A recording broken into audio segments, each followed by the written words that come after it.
Hello, everyone. Welcome to another Mysterious Galaxy virtual event. Today, we have two wonderful, cozy mystery authors. Say hello, everyone, to Daryl Wood Gerber and Jennifer J. Chow. Hello. So, for those of you who are tuning in for the first time for an event with Daryl, she is an Agatha Award-winning author and is known for her nationally best-selling Fairy Garden Mysteries, Cookbook Nook Mysteries, and French Bistro Mysteries.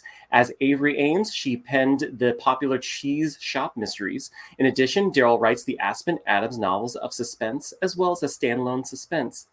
Thank you so much for being here. Thank you for having me. You know I love Mysterious Galaxy. Yeah. And in conversation today, we have Jennifer J. Chow. She is the Lefty Award-nominated author of the Sassy Cat Mysteries, wonderful title, and the LA Night Market Mysteries. She currently serves as the vice president on the National Board of Sisters in Crime and is an active member of Crime Writers of Color and Mystery Writers America. She just recently had the first book in that LA Night Market Mysteries, Death by Bubble Tea, come out. But today we are here for Daryl's third entry into her Fairy Garden mystery, A Hint of Mischief. Love this. For everyone who hasn't yet purchased your copy of the book, Daryl is actually wise and wonderful. And after the event, sometime about week, 2 weeks, she has agreed to come down to the store, sign copies. So if you like a signed or even a personalized copy, click the link below. They'll take you to our website. And in the comments section, just say you just want signed or what personalization you would like to. Also in that regard, and by the way, you can get any of her available backstock too. She will sign whatever you would like, I'm sure. We also have signed book plates for Jennifer's Death by Bubble Tea. If you would like to buy any of her books, I'm pretty sure she would love that too. Please. Yes, please. All right, I'm going to go ahead and disappear. Well, hello. Thank you for coming from North Carolina. I'm going to go ahead and disappear for now, but I'll be back towards the second half of the program to do the Q&A for audience questions. If you have any questions you want to ask, click another link below. This is Ask a Question and submit them, and we'll ask them later on. Okay, I'll see y'all later in the program. Great. Hi, Jennifer. It's so nice to meet you in person, not in person. Yes. E-meeting you. Thank you. So good to meet you. Yeah, I've enjoyed your Sassy Cat Mysteries, and I can't wait to read Bubble Tea. Thank you so much. Yeah. So we have a lot of things in common. I mean, like you said, spill the tea. What kind of tea do you like to put into your books? Okay. Well, this one is Death by Bubble Tea. So Bubble tea. Bubble tea. So that's it's the classic bubble tea is like a milk tea, a black tea with milk, and it has tapioca balls in it. So they're like kind of like chewy starch balls. They're like al dente, I guess, balls, tapioca balls that you can drink and eat at the same time. But my favorite flavors are a little bit different. In the book, I have recipes. So in the back, I have one for can't see it. One for grapefruit green tea, boba, which I like. So I like that fruity. And then I also like true tea flavors. So like a jasmine tea, or there's this tea called the Iron Goddess tea that I like. It's really strong. Okay. So that one I like if I need extra pick-me-up energy. It has a lot of caffeine in it. It has a lot of caffeine in it. Yeah. And so you can talk about your tea too. And I also wanted to, maybe we should give a brief synopsis of our books too, so people know what they're about. Well, that would actually be a good idea. You start, and then I'll do okay. mine. Sure. So Death by Bubble Tea, the two cousins are at the heart of this story. Yale Yi, it's mostly from her perspective. So she is, she's a foodie at heart, and she has worked in her dad's dim sum restaurant. But then these memories come to her, and then she's trying to escape from them. And so she switched jobs to the bookstore, her favorite place. And so she works at the Literary Narnia. But when we first meet her, she is let go of that job because of budget cuts. And so she's kind of out of a job and floundering. Her dad at the dim sum restaurant is like, you know what? They're starting a new LA night market. I'm going to have a food stall there. You can go, go run the food stall for the weekend. And then the thing is, so her cousin, a strange cousin who she hasn't seen in decades, is flying in. So he's like, oh, why don't you two reconnect over this food stall, run it together? So Yale is trying to run this food stall with her opposite personality cousin, Celine. And, things are kind of actually picking up with some customers coming in for bubble tea and other, delicious options. But then there's a dead body that's one of their customers. And so now, instead of just running a food stall, they have to run an investigation and figure out like what really happened to this customer of theirs. Excellent. And you said it's in a fictional town. I'm just curious. I know it's a fictional town of Los Angeles. So is it like Japantown, Koreatown, It's like Los Feliz? It's like a different. So it's called Eastwood Village, which is kind of a riff of Westwood near UCLA. Oh, okay. In LA. But the actual layout of the town, I think, is more like a planned community, kind of inspired by Playa Vista, which is a planned community here in Los Angeles where they have the homes, but then they also have like shops and the parks and libraries and community center, like everything really close by. So it's like a walkable. So it's like its own little community within this larger urban area. Nice. Okay, so I'll tell you a little bit about A Hint of Mischief. This is the third fairy garden mystery, and it features Courtney Kelly. She owns a fairy garden shop in Carmel by the Sea. So for those of you that don't know what a fairy garden is, it's like doll housing for miniature gardens. Doing it in your own garden under a big tree, wherever you can find a garden, and you can use fairy figurines and tell a story. And so in A Hint of Mischief, Courtney runs this in the first book, A Sprinkling of Murder. Courtney open your imagination. Carmel by the Sea is a real place in California. Some people refer to it as Carmel. It's south of San Francisco, and it is an absolutely beautiful, quaint little community filled with storybook houses and beautiful gardens and cobblestone walks. It's a charming place, and I know that fairies live there. So I decided that that's where I would write about, because I love to go to Carmel. I live in Los Angeles too. So but this story is about Courtney throwing a fairy garden party. Usually she does it for children, but a woman who's in her 40s or just turning 40 wants to throw it for her sorority sister who's turning 40. And so they invite other sorority sisters to come. One happens to be a very popular actress. And oops, she winds up dead. And so we have to figure out why. And Courtney, being an amateur sleuth, is curious by nature, so it comes to her naturally to just ask questions. She has, for her sidekick, a fairy, a real fairy. She's a little teeny little thing. She's not a big fairy godmother thing. She's a little teeny thing, sort of Tinkerbell size. And she's earning her adult wings. She got kicked out of the fairy kingdom. And in order to earn her adult wings, she has to help humans solve problems.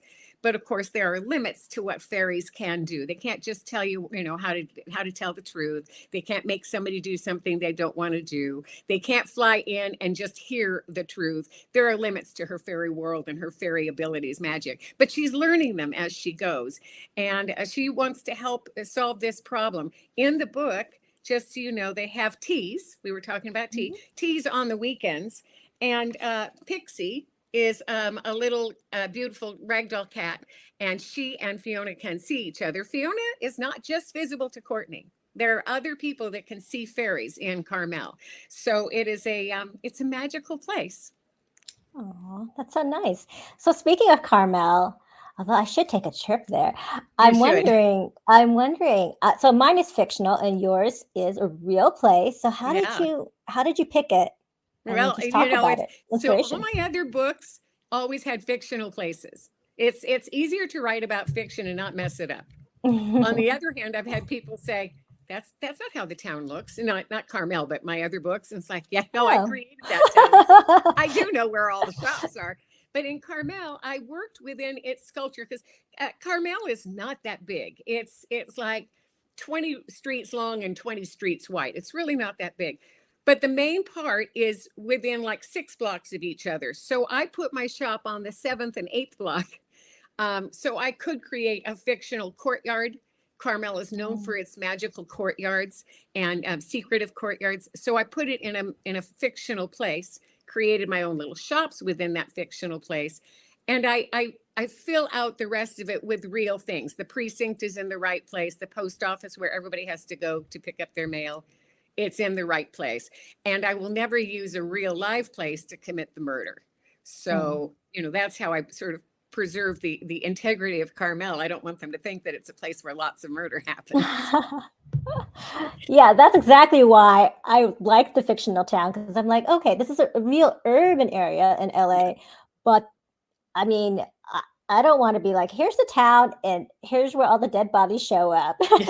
So I like to keep it fictional, and I feel like it's much easier, geographically, because I can make whatever I want. I can do my own map and say, hey, let's put this here and let's put that there, and this new shop popped up, and so right. So, but like make sure when you do your map that you make sure that everything is where it is, book 1 to book 2, book 3, because I found out that a shop moved in my Cookbook Nook mystery. It jumped the street. They had a new shop, right? They expanded. Nope, nobody mentioned that it has jumped the street. So I'm just sort of leaving it right where it is. And I'm never going to say, oh, it's south of me and north of me, because I realize that can really get you in trouble. But in Carmel, I can, because I have gridded it out to know where the north is, the south is, east and west. So I've worked with their land, their map, and that has helped me a lot. Oh, that's nice. Yeah. I wanted to ask you, since you brought up the idea of shops, like how you come up with different shop names, because they're, aren't they fun? They're fun to make up. So share some of them. Fun. Open Your Imagination was just which is the fairy garden shop. It's just what I felt that Courtney needed for herself. Is if she opened her imagination, she would once again let the fairies come into her life. She believed in fairies when she was a little girl, but her mother died, and we're going to talk about that in a little bit. But when her mom died, she lost the magic. She lost the ability to see a fairy. She was working for her dad in his landscaping company.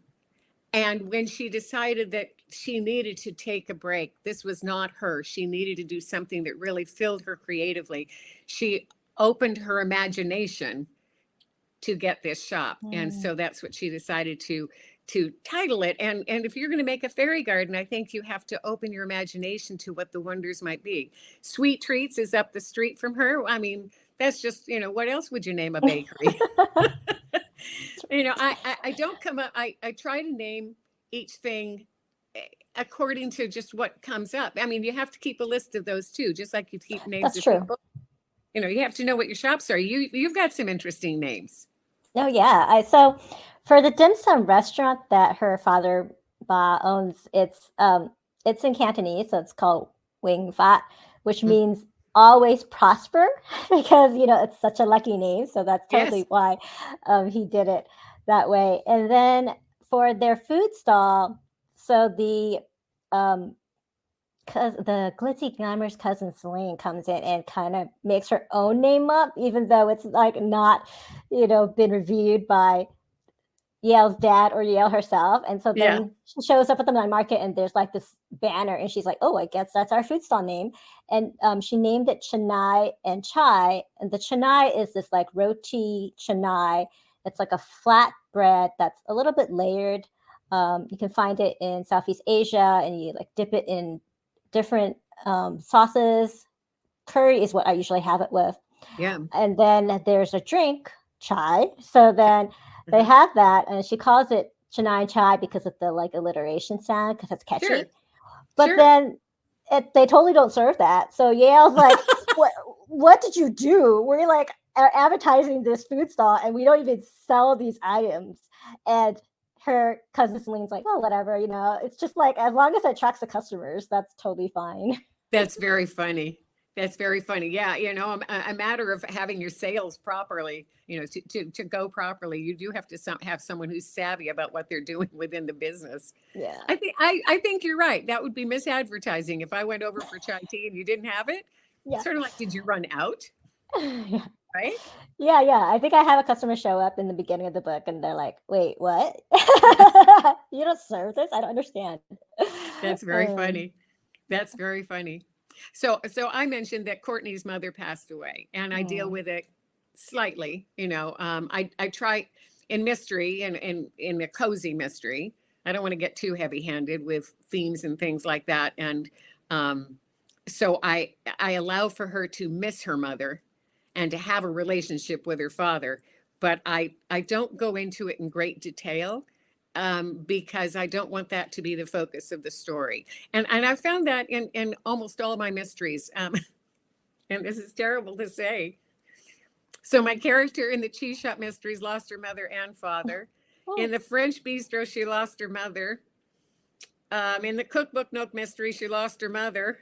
I think I've got a theme going here. oh, there is a theme. And my mother didn't, my dad was the one who died young, not my mother. But I guess that was just a theme that was going for me. It just dawned on me. I hadn't thought about that at all. Oh, How about wow. you? Mine isn't like that in terms of like having that theme run through. But for sure, for Yale, it's definitely a big part. And I was a little bit worried because I was thinking, oh, this is a cozy mystery. Is it going to be too dark? Because she really does have to deal with it throughout the course of the story. I mean, in the beginning, she's already kind of run away in a sense because she's in a bookshop, which is where she feels the most comfortable and is comforted by books herself. She Right. often loses herself in the pages of a book because I think she's has that block with dealing with this trauma and having not processed it.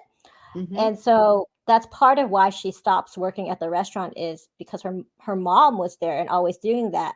And she was helping out for a while with the dad, but then she kind of realizes at a point, at this breaking point for her, she's like, almost like I've replaced my mom here. And so that's when she's like, oh no. And she runs off to the bookstore, Yeah. which is why she's really at a loss when she like is let go from that place because it's like now she really has to deal with the right here, right now, which is, oh no, I have no job. And, Yeah. and also the past, like, oh, I gotta sort of revisit this. I'm getting pulled back by my dad. And I'm also like sort of getting back into cooking again, which she hasn't really done for a while too, because she Okay. also took a break from that.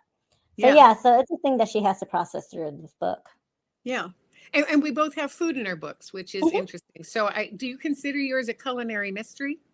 I do. I consider Hmm. culinary, and that's partially why I put the recipes in the back.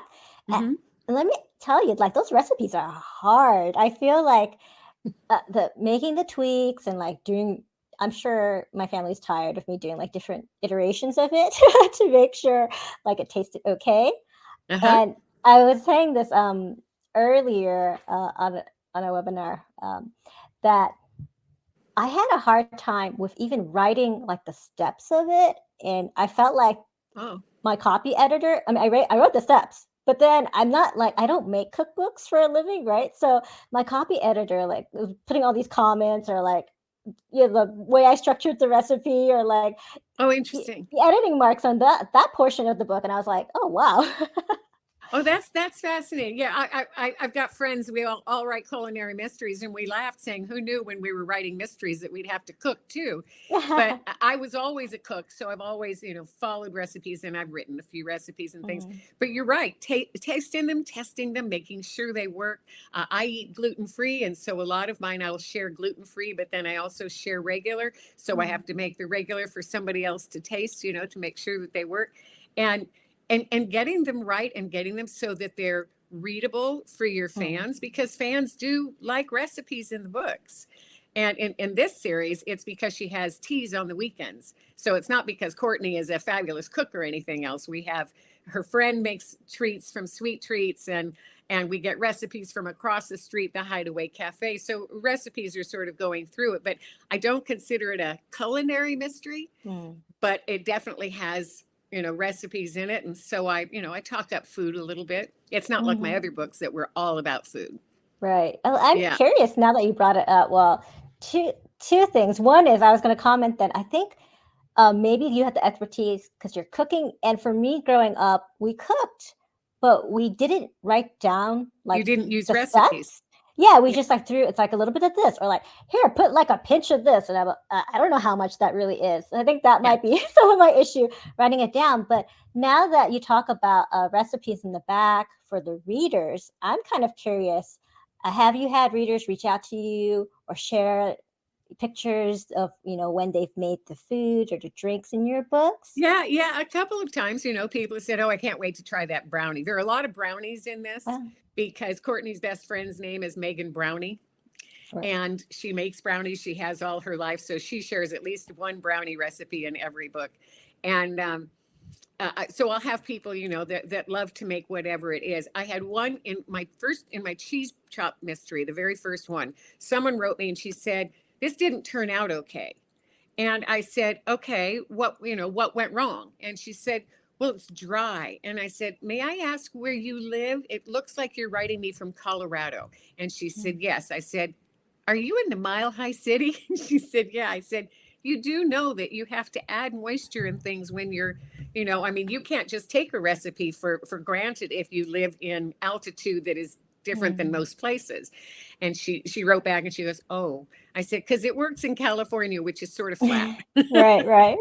That's So, true. You've yeah. adjusted it for altitude. Oh, interesting. Yeah, you have to adjust for altitude. So, for example, if you've got a box of brownies, like a Duncan Hines or something, Betty Crocker, on the back it'll say in altitude, add such and such. Right. Right. Yeah, Or like, yeah, when I've gone camping, it's, yeah, you got to change it. That's right. yeah. You got to change it. So, but it is fun having people that are curious about the food. I don't think they buy the books for the recipes, but I think it's a treat to enjoy if they do cook.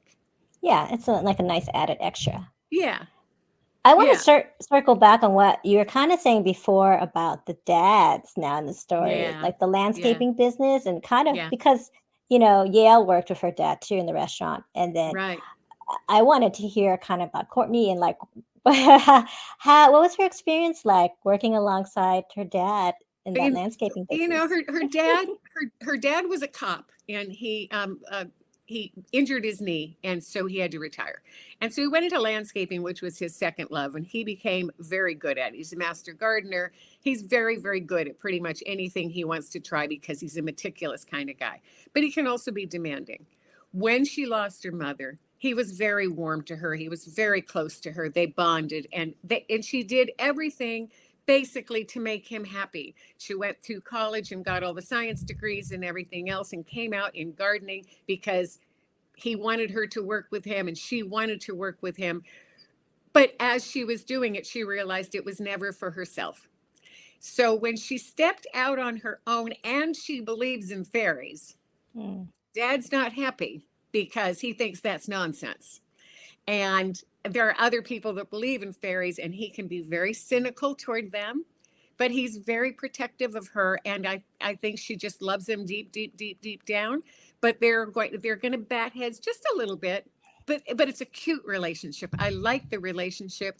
My father and I had a good relationship, and I think that that exchange between them is warm-hearted. So Mm. I like that. Oh, that's How about nice. you? How is she with So her father? yeah, for Yale, they're really close. The whole reason she actually was going to like community college and then kind of stopped to help at the restaurant because the dad asked or pretty much asked for help. And Yeah. so she went back to work with him and she really likes that exchange. It's just like those memories, right, of her mom coming back to her and kind of like haunting her that make it difficult. And Right. her dad is all about family. So I guess the one thing that she doesn't like is this emphasis on family, and having difficulty with that, especially when her cousin comes onto the scene Uh-huh. because she's had, like this memory of her cousin back when they had met years ago, and like it wasn't happy in a way because she expected more, like they were going to connect, there would be besties, and they weren't. And so I think her dad's emphasis on family is kind of like sweet, but then also for her is a little bit like difficult because there's like a little bit of obligation in the beginning, like, oh, now I have to host this cousin and work with this cousin, and then her cousin's been like, um, away from the family and not as tied with the family. And she's totally different than Yale. Yale's very bookish, very reserved, likes that quiet kind of life, would probably love to live in like the Austen world of the past. Whereas Celine's like, I am all about today. And I love social media. I love phones, technology. Yale is not. And, Celine's like a foodstagrammer. So she likes, like do that and that, like all the shot, getting the gram and all the stuff that Yale is just, it's not even in her mind to do or want to do. So I think that adds a little tension there. And yet it sounds like they're almost complementary too, because one can be the strength in this way and the other can be the strength in that way. But it obviously creates conflict too. Yeah, that's how I think that it works really well in their like sleuthing relationship, I guess, too. Although I think Celine does egg her on, a little bit on like, oh, let's go investigate more.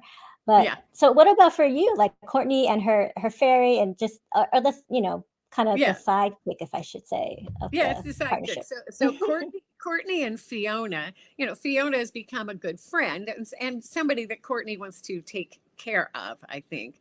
And so, Fiona can be an instigator. Come on, let's go do this. But I've populated it with some other people, not just fairies, so that the person that works with Courtney, Joss Timberlake, is just an absolutely wonderful, can take care of everything. Don't worry, leave, go sleuth because I'm here. I've got the shop taken care of. And her friend Megan Brownie, who owns an art gallery up in the courtyard, she is also sort of, she's found herself by coming to Carmel. She didn't grow up in Carmel. And by living there, she has found her artistic side, but she can be a bit of an imp too. She's a little bohemian, whereas Courtney loves the imagination, but Courtney can be a little more buttoned down with getting all the things right. And Megan is a little bit more loosey-goosey on the creative side. So I think that when you create these worlds, if we created all the same people, we'd be bored to stiff to read them. So I think it's nice when you have the contrasts, right? Yeah, definitely. I like having that. And you're saying the whole community too. Yeah, community of characters. So for night market, it's a night market. So it's like not just their food stall, but especially the people around them who kind of add flavor and texture and different personalities to them. So explain a night market. Oh, sure. So the night market is basically it happens at nighttime. It's basically like a nighttime festival. It's very common in some Asian countries, which is where I first got exposed to night market. And they'll have different stalls. The big part of it is food, but there's also like entertainment and crafts, sometimes like a little like games area.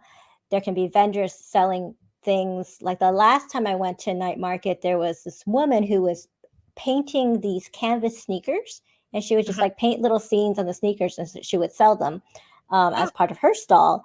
So I think it has like a variety. I tend to like the ones that are focused on food because sometimes they can focus on more things than others. So now is it every night or is it just on weekend nights? And does it move from a location or is it the set location? It's usually a set location, and the typical night market is every night if it's overseas. But in America, I found like it's more limited. Like it'll be like a weekend or like even like one night. I've been to one that was just like one night only. And the one that's in my book is on the weekends as well. But it's like there's a trial run, but ideally they want it to be like recurring every weekend. Okay. Yeah, I've seen it in the LA Times and I've never been because I know that I can't eat the food. So, yeah, you'd have to like really go to each stall and be like, gluten-free is really hard when it comes to any kind of Asian cuisine. Everything has soy sauce in it, so it's like, but I would love to. Sounds fabulous. You can virtually go through my book. There you go. You're back already. Hello, I am. Hi. So I'm going to go ahead and switch over to a little bit of Q&A. Obviously, if you both have some questions you would still like to ask each other, we can definitely do that after that. If anyone who is tuning in right now would like to add some more questions, we have a few down below. Go ahead and hit that link so we can go ahead and answer those. First one up, when do you think of the titles of your books? Before, during, or after the writing the books? Actually, funny enough, while we were waiting for you, Daryl, we were talking about this, both Jennifer and I. So all of you out there in the real world, you can get this again. We'll start with you, Daryl.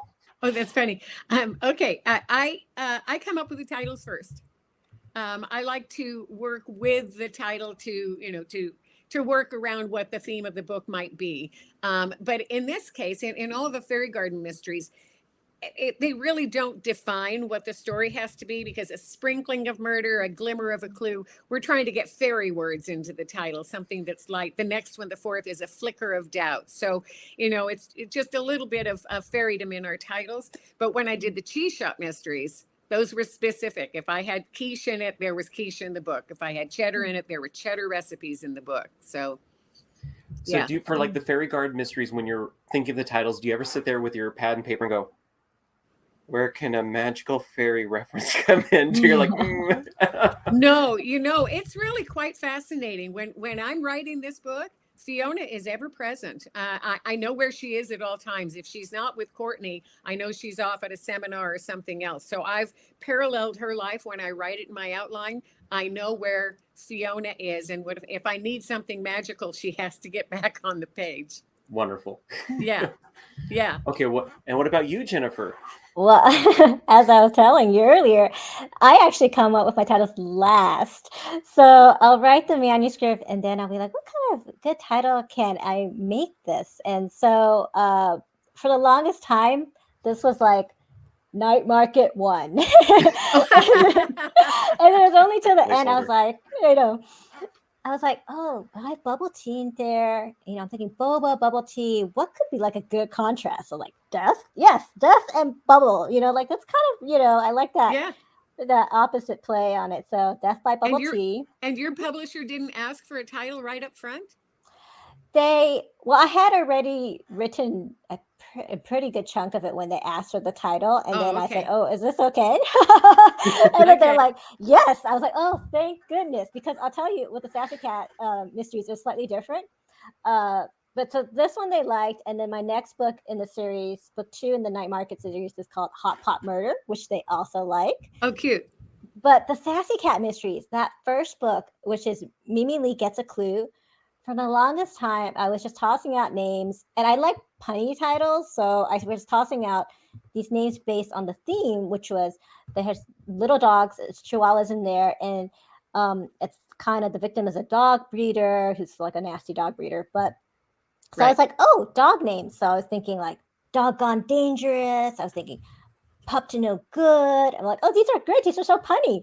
And then the publisher came back to me. He's like, well, maybe tone it down a little less punny. So then we came up with Mimi Lee Gets a Clue, because she literally gets a clue to solve the mystery. And she kind of has to get a clue in her life because she's 25. She's like opening this new shop, trying to figure out what to do. So yeah, that one was definitely the publisher. And then the second book in that series is Mimi Lee Reads Between the Lines. And I had to give them a list of like 20 to 30 titles. We finally chose that one because it's about like a school setting and a teacher. And so we're thinking, oh, that's a nice play. And then this third book, Mimi Lee Cracks the Code, I'll show you the large print cover of it. Mimi Lee Cracks the Code. It was actually my editor for the longest time was like, one book, I would love to call it Mimi Lee Cracks the Code. And I was like, you know what? You got your wish. This book 3, that'll be your title. Oh, that's great. That's great. And I must say, I think you both are borrowing the same cat because. Well, I know, right? I mean, yeah, Pixie definitely looks like Sassy Cat. Yeah, that's right.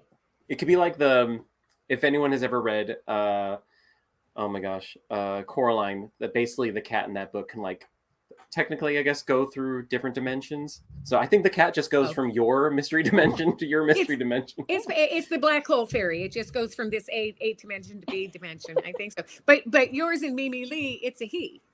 Yeah. Oh, okay. Hey, well, that's a different dimension, Hey.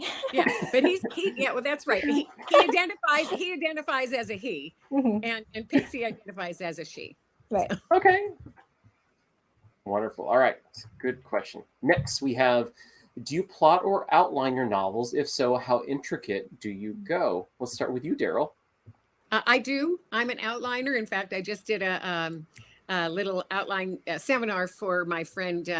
Uh, um, uh, okay, it'll come to me. In Your just a friend. minute. Oh, Yeah, that's a so nice funny. friend. Ramirez. She has like 30 names. Melissa Bourbon. Okay. Anyway, Okay. okay, and I'm just blanking on her other author names. She has a bunch of them. But I like to outline, and yet I've loosened up my outlining. When I first started writing, I did not use an outline, and my book was blah, blah, blah.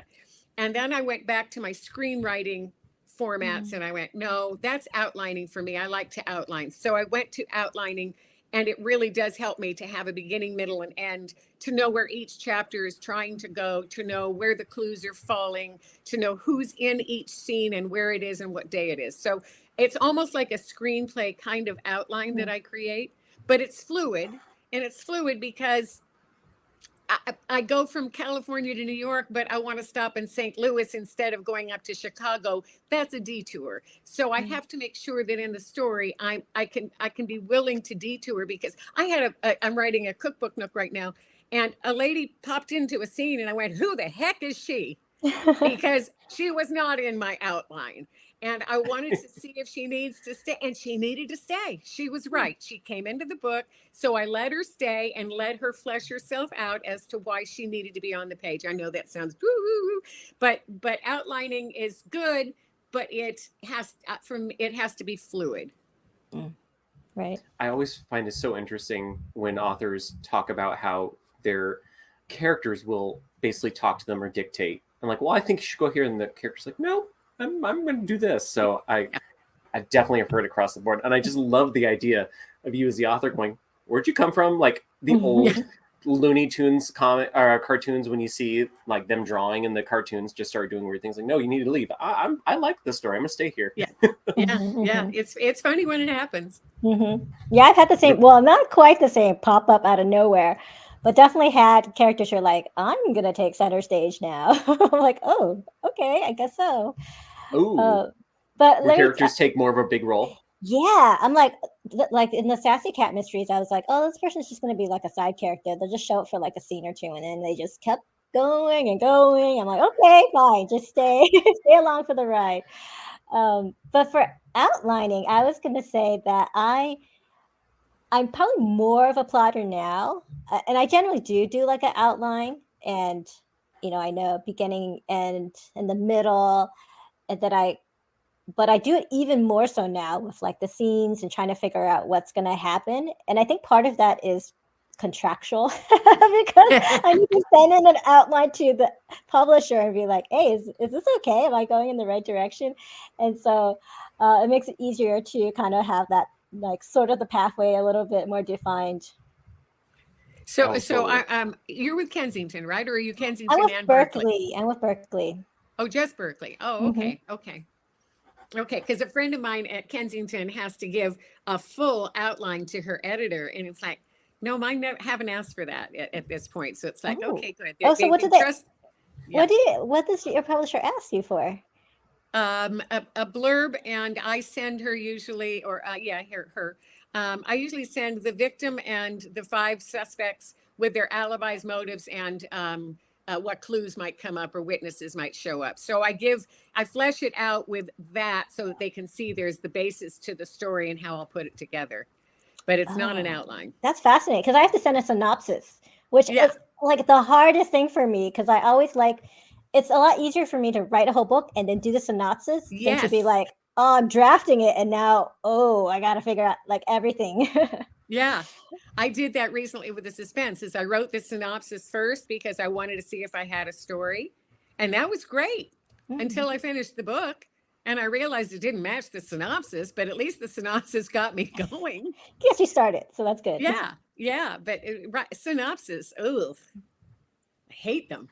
That is so interesting, Daryl. I've never heard that from an author before, saying, oh, yeah, they just want to know who was the murderer and who were the suspects. That's so interesting. Very cool. Yeah, and I got that from a friend of mine. Well, I'm in a group called Plot Hatchers, and 6 of us are all published now, and we share things. And one of them, Laura Alden, said, "This is what I send my." It was either her agent or her publisher, and I said, "Oh, that's brilliant," because it really is like plotting, but it's not plotting out the whole thing. You're just seeing the overview of these 4 to 5 people have reasons to have killed the person and why. Now, that can change too. I just had a character whose motive changed because the motive was sort of weak. But my publisher didn't seem to mind. I've got it done. So as long as I can keep it and make it more sensible. But it just helps them picture it without having to read pages and pages of something. So, Oh, I don't know. like I've got a lot of books under my belt now. I guess they trust me. yeah, that's a good point. I think after this, after so many, they're like, okay, you got this. We just want to make, keep on the same page with you. Yeah. Daryl, since there are Yes. fairies in Carmel, have you written in or envisioned other magical creatures in the town? Well, it's interesting because I was trying to figure out if the gnomes were going to raise their little ugly heads. I think that there are some brownies and pixies and imps that are around, elves. I don't know that there's a leprechaun, but there might be. But there is not yet in book 4. But I've been contemplating how broad I could make the fairy kingdom, because the fairy kingdom really isn't here in Earth. The fairy kingdom is through the portals, and you have to go through the portal to see the fairy kingdom. So I'm not sure how many gnomes we might have here in the world. But it has been, I have contemplated it, but I think I have enough fun with fairies.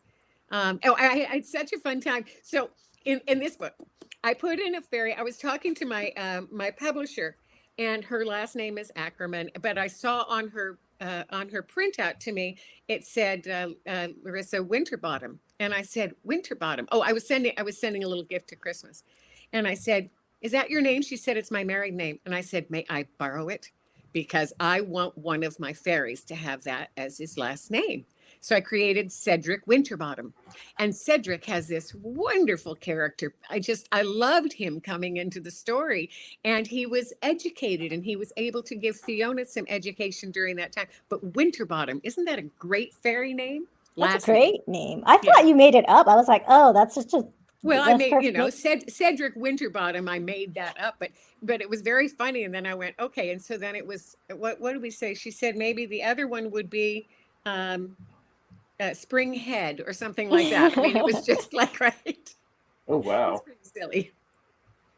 All right. Have your publisher or editor ever rejected the recipe or recipes you've included in your books? No, I don't think so. Oh, wow. No, I've heard of publishers like, can you make it a little more intricate or something like that? But okay. When I did the Cheese Shop Mysteries, I said, how many recipes do you want? And she said, well, 6 to 8. And I said, okay. Do you want them easy, medium? She goes, 2 of each. So it was like 2 easy, 2 medium, 2 hard, 2 extremely hard. And I went, okay, because like some people, 5 ingredients is the most they can do. So you really do need something that they can just pick up a recipe and throw it together with a couple of things that might be in their kitchen. But some people really do like to dig in, and a 2-page recipe can be daunting to a novice cook, but a 5-ingredient recipe can be, and a cocktail with 3 ingredients. Who doesn't like that? Oh, heck yeah. Wow. I can't. Oh, heck yeah. My publisher was like, well, do you want to include recipes? Because they're like, you don't have to. I was like, oh, I want to include recipes. So interesting perspective. Yeah, that is interesting. Well, it's cool. They gave you the option. Mm-hmm. All right. Yeah, I just would have assumed with a night fair that recipes just go with it. Right. Yeah. All right. This is a funny one. What does your research typically comprise you of when writing a cozy mystery? And do you ever fear an FBI agent will knock on your door? Yes. So because I don't just write cozy mysteries, I write suspense. But we were talking about this yesterday. My friend Peg said, have you ever written down all the sites you went to for a day for research? And I thought, gee, that'd make a great blog, because there are certain days you're looking up 6 different kinds of poison, and you're looking up, 6 different recipes, and you're looking up how to, it is a blunt force trauma something that can be done with a this or a that. And knives, I have to look up pen knives right now. And it's like, okay, how far, what kind of pen knife could kill somebody? Oh, yeah. And when I was doing thrillers at the very beginning, I was looking up stuff on the Euphrates River. You don't think the FBI was looking at me? Oh, yeah. Yeah, I'm scared by this Google searches that I do. I'm like, if anyone like looked at the history, they would think, what is going on? But then the lighter research, like the pet grooming. Well, even the pet grooming. I like to tell the story where, so when I first got the contract, I went to this local pet groomer and I said, I'm a local author. I'm going to write this sassy cat series, and I'll have dogs and pet grooming in it. Can I just, shadow you and look around? And they were like, no. They totally didn't believe me that I was writing this series. And so I basically got kicked out of the pet grooming shop, the very first one I visited. Later on, I still was able to do research, and people didn't kick me out as easily. Sometimes I just peek through the windows, so hopefully they don't think I'm weird. And then the night market one, I kind of pre-researched because I already went to, different night markets for that theme. And for the bubble tea, of course, I get my bubble tea from them, so they're happy. Although I've been doing this thing where I take a drink selfie, so I'll take my book and I'll pair it with like a bubble tea. So I think they might think it's strange that I'm like putting this book or bookmark prior to the book and like just taking pictures of their drinks and a bookmark. I think that's cute. I think it's cute. Yeah. All right. And of course, the question everyone wants to know, what have you been reading lately? Well, okay. So I just finished Finley Donovan is Killing It. Mm-hmm. And it's hysterical. It's so much fun. It's about a romance writer who has a contract that she's not fulfilling, and she accidentally gets misinterpreted to be a hit woman. And so a person hires her to kill someone, and that person accidentally dies and ends up in her van, and she has to figure out how to get rid of the body. It's hysterical. It just makes me laugh. I had finished Under Lock and Skeleton Key by Gigi Oh, Pandian. it's great. It's great. People who write impossible crimes and locker mysteries, I am so in awe of that. I don't even know if I could write a short story that's like that. So to me, that's really amazing. Yeah. Gigi did a great job with that book. Wonderful. All right. And we still have some time left. So I don't know if you both have any more questions you would like to ask each other. Well, I was going to ask you, because we did talk about this. We talked about shop names and things, but I have a list of characters in my books because cozy mysteries are populated with a lot of people. How do you come up with the names for your characters? Oh, that is so tough. Well, so the 2 main characters actually were easy, but I would say in general, it is tough. So you can find me, I'm like scouring like the baby name books, the phone books, the social security, like records, like the databases, to look at names. And sometimes I'll just keep a list of like names that I like whenever I see them, like, I'm like, oh, this person, it's in a brochure, I'll take that name, or, credits on the screen. I'll take for those the names. movies, right? Yeah, the movies. But for Celine and Yale Yee, they came with very specific names because Yale, it's based on her dad having wanted to go to Yale, and so he kind of gives her that name, and so that for sure is something that she carries with her, and it's a little bit of a burden too to be named like that. So she carries that as well. And then there's Celine, and then her parents, they're from Hong Kong. They're in Hong Kong, and they like love singers and singing. So she's named after, Celine Dion, because Celine. Oh, that's sweet. That's very sweet. What about you, Daryl? I chose Courtney Kelly because she's Irish, and I figured that worked. But I do like you. I go through the baby names and everything else. And again, my group sent me today names that people had named their children in the last year that were odd, horrible names. And I mean, they were really horrible names. Zero, I just, come on, really? You're going to name your child Zero? But there was one, and I went, oh, Penny Lane Hyatt. Actually, it's sort of a cute name, isn't it? Because it was Penny Lane and it was Hyatt. Hyatt, I guess that's a family name. Okay, somebody could name somebody Hyatt. But they were just wickedly bad names. So I write them down too and think, can I use it, in a future book? And I keep a running list. You should do this, okay? Running list of all the names I've used in all the books I've written. Oh yeah, I'm trying to do that so I don't accidentally name them twice. It's daunting to try to use a different name in every book. And I try to, as often as I can, I try to use different letters of the alphabet in a book, so that when I first got the Cheese Shop Mysteries, they gave me a Bible, and there were 3 people with a name that started with a C, and 3 people that started with an M. And I said, am I allowed to change some of these names? And they said, yeah, but we really need, Kathleen to be Kathleen. I said, fine, it's going to be spelled with a K. I was, oh, okay. But I mean, it's just little things like that. You can have Matthew with Meredith because they're married, but you don't want to have, names that always come up and then you start confusing them. And never name someone Fred or Ed or Ned. Ed said, Fred said, Ned said. It just doesn't sound right. And don't, as much as you can, don't use Simon, because Simon.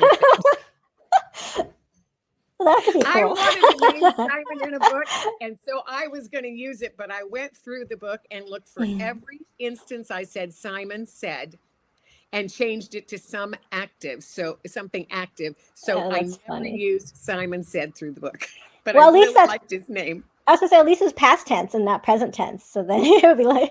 I'm listening to one that has Simon, and it's Simon Says. And it's okay. Yeah. Yeah, names are funny. Names are great. All right. I guess that is it. Daryl, congratulations again on the release of A Hint of Mischief. Thank you. Yes. Yay. And thank you, Jennifer, for being here, and also the release of your book, Death by Bubble Tea. Remember, everyone out there, if you haven't yet purchased your copies, you can definitely do so and support these authors. It also supports us so we can continue doing wonderful events like this. Click the link below. It'll take you to our website. Daryl is offering signed and personalizations for her books. So if you want to go ahead and do that, you just type in the comments section if you want signed only or what personalization you would like. And for Jennifer, we have signed book plates for any purchases of her book. So any orders, just make sure to, in the comments section, remind us, book plate, please, and we'll make sure we get that for you. Thank you, everyone, for being here. Daryl, Jennifer, thank you. It was so good to see you both again. Thank you. Good to see you. And Jennifer, it was a delight to chat with you. Yeah, such a delight. Thank you. Thank you. Have a wonderful day, everyone, and we'll see you for the next event. Bye. Bye. Bye.